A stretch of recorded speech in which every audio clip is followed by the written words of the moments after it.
What is persistence? It is a set of techniques allowing to persist in the target environment.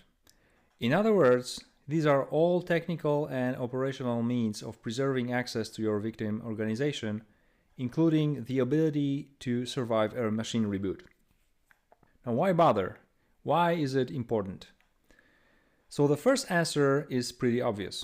After you successfully breached into your target, either through spear phishing or by exploiting some vulnerability and crossing the perimeter, you land in an environment about which you probably don't know too much.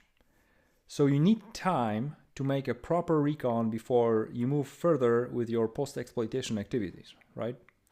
So that's one. You're buying some time for your team to be able to accomplish your objective. And that brings me to the second point, operational security.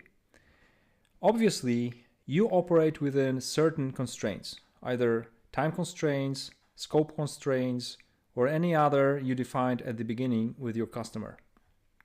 But that doesn't mean that once you land on a box, you start scanning internal networks like crazy, okay? First of all, real threat actors don't do such things. So if you want to simulate or emulate adversary realistically, you should start low and slow and move further without making too much noise. It all costs, time and effort and good understanding of your craft. And that's where a good, well-hidden persistence can save you from a lot of trouble. But it's also a double-edged sword. If you use well-known, well-understood, and easily discoverable persistence method, your operation can get burned very quickly, okay? So number 2 is OPSEC. Now imagine that you're on an engagement which lasts 6 months. And I know that this doesn't happen too often to have that kind of comfort, but just for a moment, think about such an operation. You have 6 months to get a list of objectives you received from your customer, okay? And your goal is to accomplish them without being detected. So how on earth would it be possible if you don't employ several not well-known persistence methods? And why am I talking about it?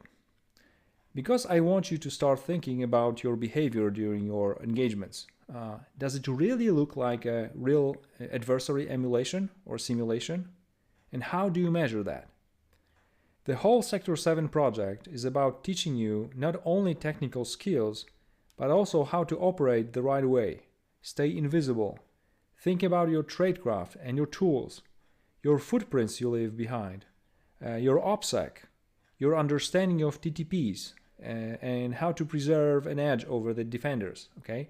These are all the things we teach in Sector 7. And persistence is just one of those. So what are we going to cover? I will tell you about some well-known persistence techniques like run keys, startup folder, logon scripts, screensavers, and profiles. Then we will walk through DLL hijacking and DLL proxying, which is just a DLL hijacking with preserving hijacked functionality, okay? The same goes with comms, component object model. So how to hijack and build a COM proxy. Then we will move to methods which require local admin privileges, including multi-action tasks, app shims, image file execution options, WMI event subscriptions, AppCert DLLs, AppInit DLLs, WinLogon, time providers, and port monitors.